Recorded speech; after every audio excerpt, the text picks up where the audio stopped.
Hello students, हमारे channel Lovneet classes में आपका स्वागत है। मैं सुखवीर सिंह आपके साथ।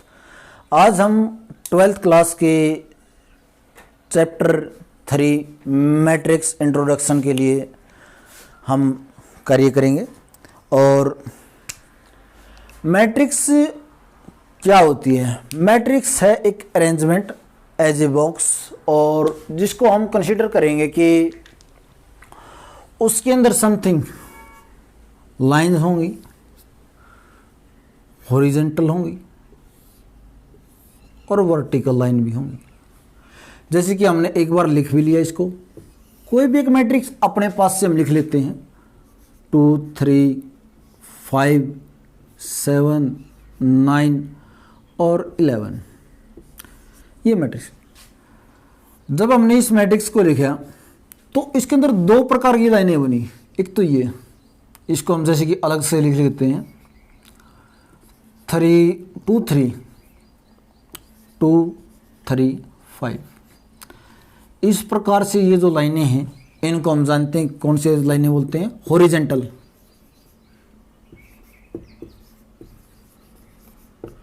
Horizontal line. और जो 2 और 7 है, ये जो लाइनें हैं ये कौन सी लाइनें होती हैं? वर्टिकल। तो जो हॉरिजॉन्टल लाइनें हैं इनको हम मैट्रिक्स के अंदर बोलते हैं रो, और वर्टिकल लाइन को कॉलम। कॉलम, ठीक है। यानी कि इसके अंदर दो प्रकार की लाइनें होती हैं, हॉरिजॉन्टल और वर्टिकल, रो और जिनको कॉलम बोला जाता है। तो इस प्रकार से हम एक मैट्रिक्स के अंदर क्या होता है? एलिमेंट्स की अरेंजमेंट होती है। उन अरेंजमेंट का जो बॉक्स बनता है इसको हम या ये कह सकते हो एक रेक्टेंगुलर शेप भी बोल सकते हैं हम जिसको। यानी कि दो प्रकार की लाइनें, रो और कॉलम। फर्स्ट रो को हम R1 बोलेंगे, इसको R2, और कॉलम के अकॉर्डिंग हम C1 C2 और C3। इस प्रकार से इसको कंसीडर किया जाएगा। हम जनरली कोई भी, चलो एक बार जनरल जो मैट्रिक्स है उसको कंज्यूम करते हैं, बनाते हैं। अब फर्स्ट रो है तो इसके अकॉर्डिंग हमने लिखा A1, ये भी फर्स्ट A1 लिख दिया, ये A1। रो तो ये फर्स्ट ही रहनी है, चलते चलो चाहे जहाँ तक, यानी कि A1 डैश जो इसका लास्ट एलिमेंट हमने अज्यूम किया। अब इसके बाद हमने जैसे कि रो 2 का कोई चल रही है इस प्रकार से, और हमने देखा कि लास्ट एलिमेंट इनके अंदर सेम रखने हैं। फर्स्ट रो में जितने एलिमेंट थे उतने ही एलिमेंट हमने मान लिए इसके अंदर। ये R2 हुई हमारी। और इसके बाद लास्ट में हम पहुंच गए कि हमने मान लिया कि कोई रो है जिसका नंबर हमने मान लिया M।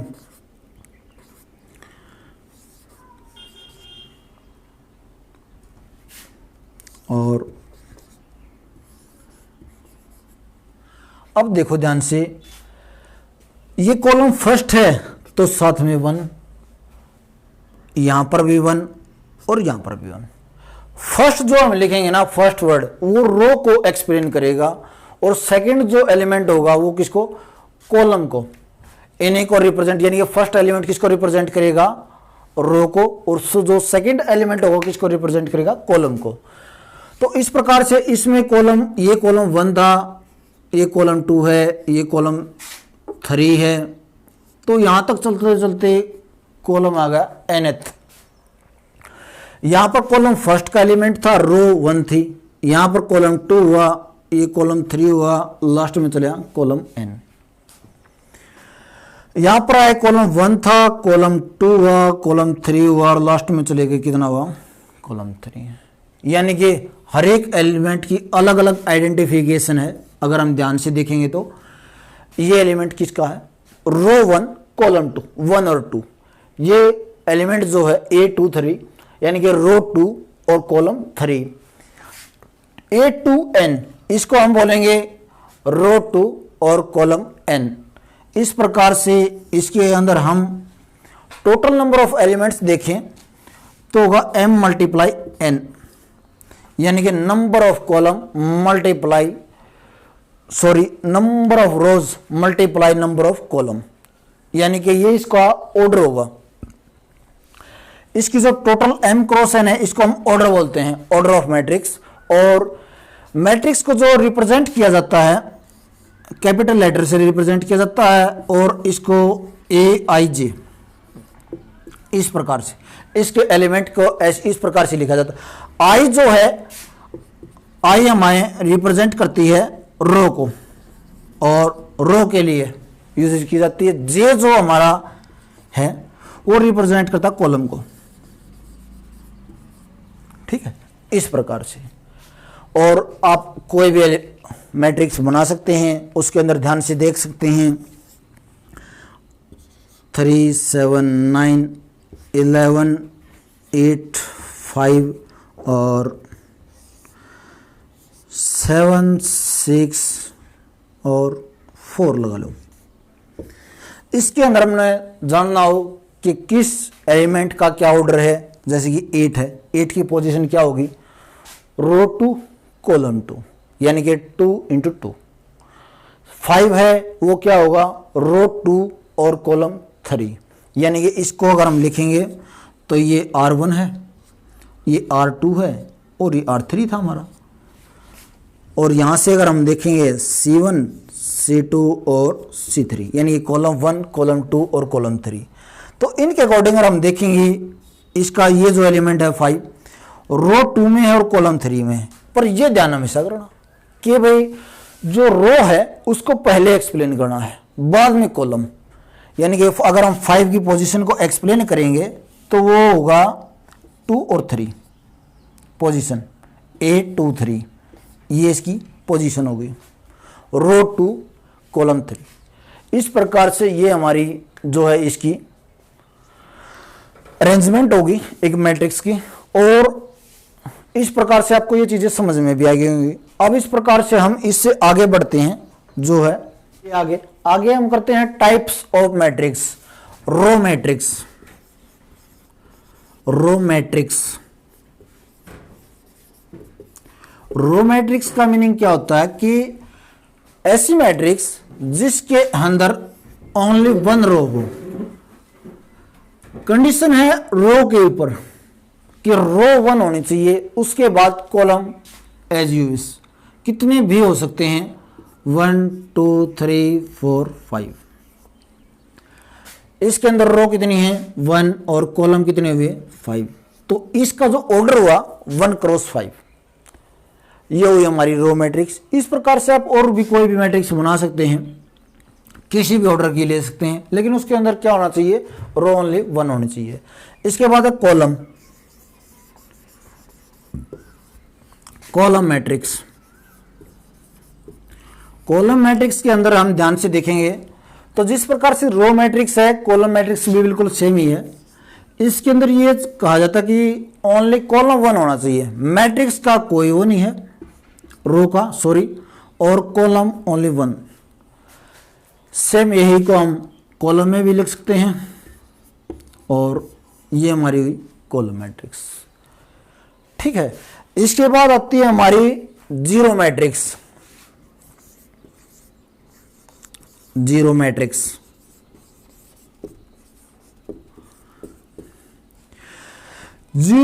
का मीनिंग है भाई उसका हर एक एलिमेंट 0 0 होना चाहिए। अब कोई पूछे सर क्या जीरो मैट्रिक्स कॉलम मैट्रिक्स हो सकती है? हाँ भाई बिल्कुल हो सकती है। ये लो, हमने एक मैट्रिक्स ले ली जिसका हर एक एलिमेंट क्या है 0 0 है, और हमने देखा कि इसके अंदर रो 3 है और कॉलम 1 है, तो एक कॉलम मैट्रिक्स पर अपने आप में क्या है, ये जीरो मैट्रिक्स भी है। और क्या हम इसको कॉलम यानी कि रो मैट्रिक्स में भी लिख सकते हैं, ये भी।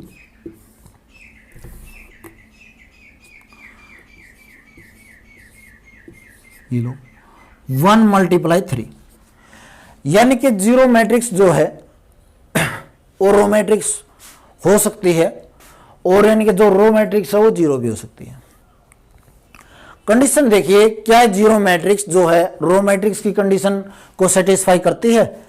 अगर कोई भी जीरो मैट्रिक्स रो मैट्रिक्स या कॉलम मैट्रिक्स की जो कंडीशन है उसको सेटिस्फाई करती है तो वो जीरो मैट्रिक्स अपने आप में रो मैट्रिक्स भी हो सकती है। और जो रो मैट्रिक्स यानी कि किसकी, जीरो मैट्रिक्स की कंडीशन को अप्लाई करेगी, कंडीशन को उसको सेटिस्फाई कर जाए, तो उसको हम बोल सकते हैं कि वो row matrix column zero matrix भी हो सकती है, होगी, यही कहें। और इसके बाद है रेक्टेंगुलर मैट्रिक्स।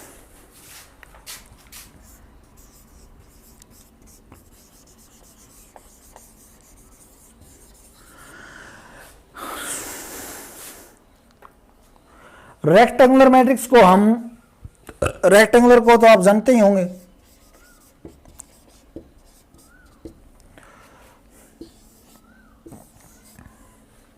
ऑर्डर कोई, देखो ध्यान से, रेक्टेंगुलर का मीनिंग क्या होता है कि लेंथ और ब्रेथ, यानी कि जिसका ऑर्डर सेम ना हो, एम क्रॉस जो एन है वो ऑर्डर सेम ना हो, बस एम और एन की जो वैल्यू है इक्वल ना हो, तो उसको हम रेक्टेंगुलर मैट्रिक्स बोल देते हैं।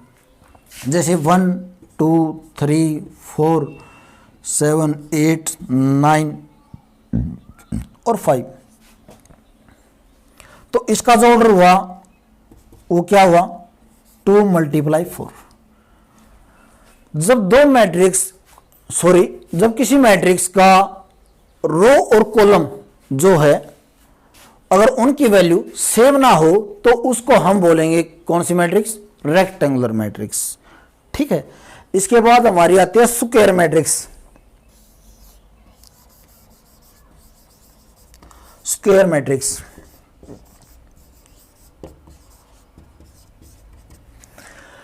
स्क्वायर मैट्रिक्स देखो ध्यान से, वह मैट्रिक्स, स्क्वायर का मीनिंग क्या होता है, जिसकी ऑल साइड इक्वल हो। तो इसमें क्या होगा, ऐसी मैट्रिक्स जिसके नंबर ऑफ रोज इक्वल हो, किसके, ऑर्डर तो इसका m क्रॉस n ही लिखा जाएगा, और मोस्टली जो इसको रिप्रेजेंट किया जाता है वो n क्रॉस n से किया जाता है स्क्वायर मैट्रिक्स को।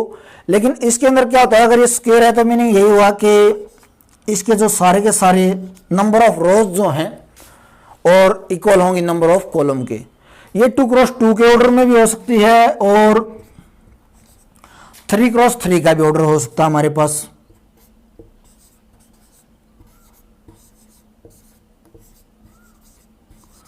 ठीक है, इस प्रकार से, यानी कि इसका जो ऑर्डर है 3 × 3 है और 2 × 2 है। ठीक है, मोस्टली बहुत सारे क्वेश्चन आपको जो बोर्ड से आएंगे वो 3 × 3 पर ही आएंगे। ठीक है, चलिए इससे आगे हम करते हैं diagonal matrix. Diagonal matrix, diagonal matrix की कंडीशन ये है कि ये अपने आप में एक स्क्वायर मैट्रिक्स होनी चाहिए। स्क्वायर मैट्रिक्स का मीनिंग आप समझते हैं कि उसका ऑर्डर क्या होना चाहिए, सेम बिल्कुल, यानी कि 2 × 2 ले लो, या देखिए 2 × 2 था, इसके बाद हम लिखते हैं 3 × 3 की। अब इसकी कंडीशन क्या है, तो यही कंडीशन है कि ये होनी चाहिए स्क्वायर मैट्रिक्स, ऑर्डर 2 × 2 हो, 3 × 3 हो या 4 × 4 हो। इसके बाद देखते हैं इसका कंडीशन ये है कि जो इसके एलिमेंट हैं A11 A12 है, 2 × 2 के जो एलिमेंट होंगे A21 होगा और A22। A33 के अंदर जो एलिमेंट होंगे वो क्या होंगे, A11 A12 A13 A21 A22 और A23। इसके बाद यहाँ से हमने देखा A31 A32 और A33। जो डायगोनल एलिमेंट्स होते हैं, स्क्वायर का जो डायगोनल होता है ये वाला, यानी कि जहां पर क्या, कौन वो एलिमेंट्स जिसका क्या इक्वल हो, number of row equal to number of column. यानी कि हम कह सकते हैं, जैसे कि हमने मैट्रिक्स को किस प्रकार से एक्सप्लेन करना शुरू किया था कि भाई हम मैट्रिक्स के जो एलिमेंट हैं उनको एक्सप्लेन करेंगे Aij से। तो इसके अंदर जो कंडीशन है वो क्या होगी, व्हेन Aij का जो एलिमेंट होगा वो इक्वल टू 0 होगा, व्हेन कब, जब i not equal to 0, i और j की अगर वैल्यू सेम ना हो तो क्या होगा, वो एलिमेंट 0 0 होगा। और जहां पर आई जे का एलिमेंट 0 हो या ना हो भी सकता है और नहीं भी हो, तो ऐसी कौन से कब होगा, व्हेन आई इक्वल टू जे।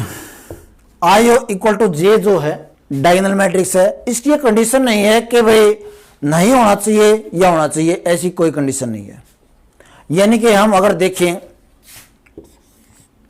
तो जो मैट्रिक्स है, अगर 0 0 मैट्रिक्स हमने ले लिया जाए, इसके सभी के सभी एलिमेंट 0 हैं, लेकिन ये इसके अंदर कंडीशन ये है कि जो जहां पर आई नॉट इक्वल टू जे वो 0 होने चाहिए।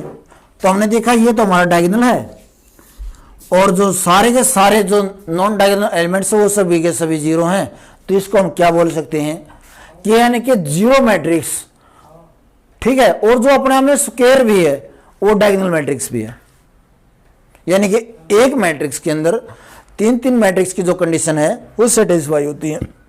यानी कि जो 0 मैट्रिक्स है, अगर उसका ऑर्डर क्या हो, स्क्वायर का हो, यानी कि जिसके number of rows equal to क्या हो, कॉलम हो, वो स्क्वायर तो भी होगी, और अगर उसके यानी कि वो अपने आप में क्या हो जाएगी, एक डायगोनल मैट्रिक्स भी हो जाएगी। ठीक है, इससे आगे हम चलते हैं अपने, देखिए ध्यान से,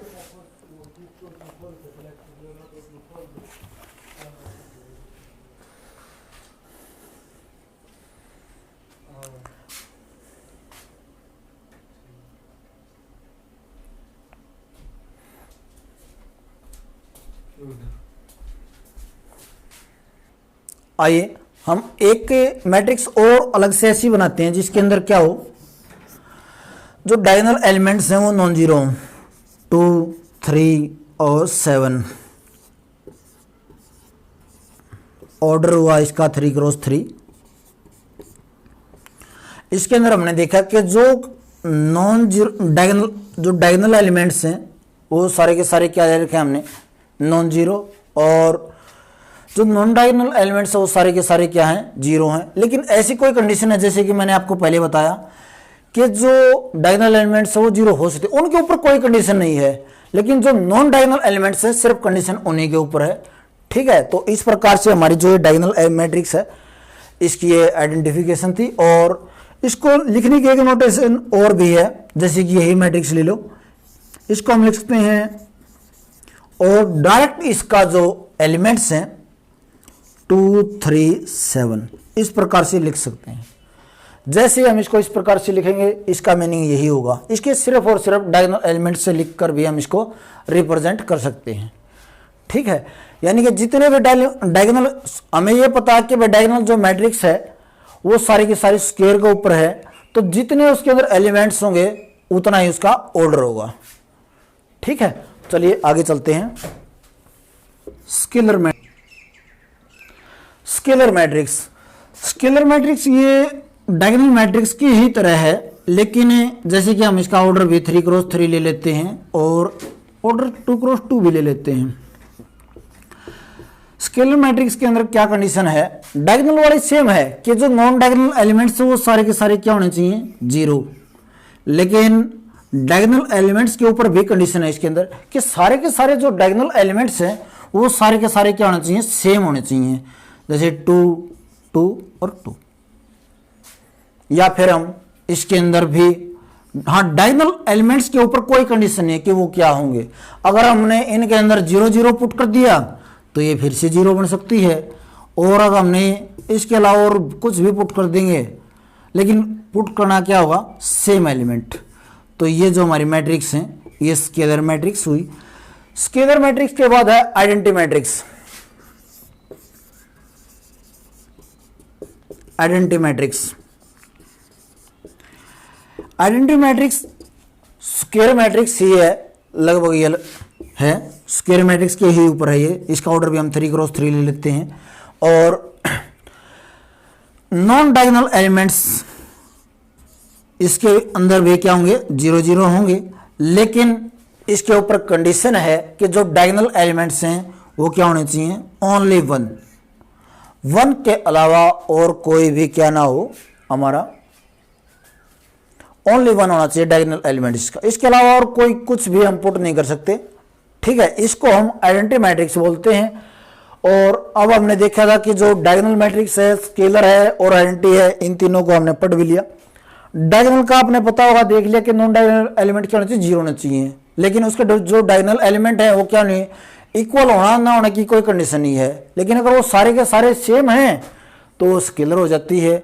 लेकिन कंडीशन ये, अगर उस स्केलर मैट्रिक्स के अंदर भी हम हर जगह ओनली वन पुट कर दें डायगोनल एलिमेंट की जगह, तो वो सारी की सारी क्या बन जाती है, आइडेंटिटी मैट्रिक्स। और अगर हम उस स्केलर मैट्रिक्स के अंदर 0 0 पुट कर दें तो वो अपने आप में जीरो मैट्रिक्स भी बन जाती है। ठीक है, इससे आगे जो हमारी मैट्रिक्स है वो है ट्रायंगुलर मैट्रिक्स।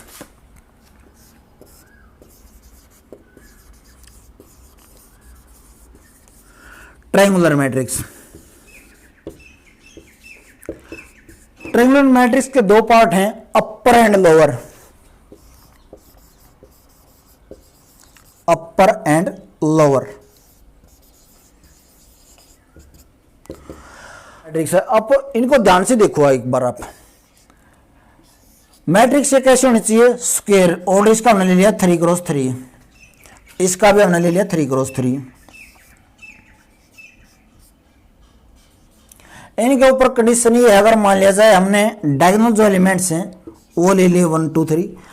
अपर मैट्रिक्स के अंदर हमने यही कंडीशन है कि जो इसके लोअर है ना, डायगोनल से जो नीचे वाले एलिमेंट है वो 0 0 होने चाहिए। और ऊपर वाले क्या हो, ऊपर वाले चाहे जो भी हो, फिर से वही कंडीशन है। यानी कि अपने आप में हम देखेंगे तो 2 3 और 5 ले लिया हमने। इस प्रकार से जो मैट्रिक्स बनी हमारी ये बनेगी।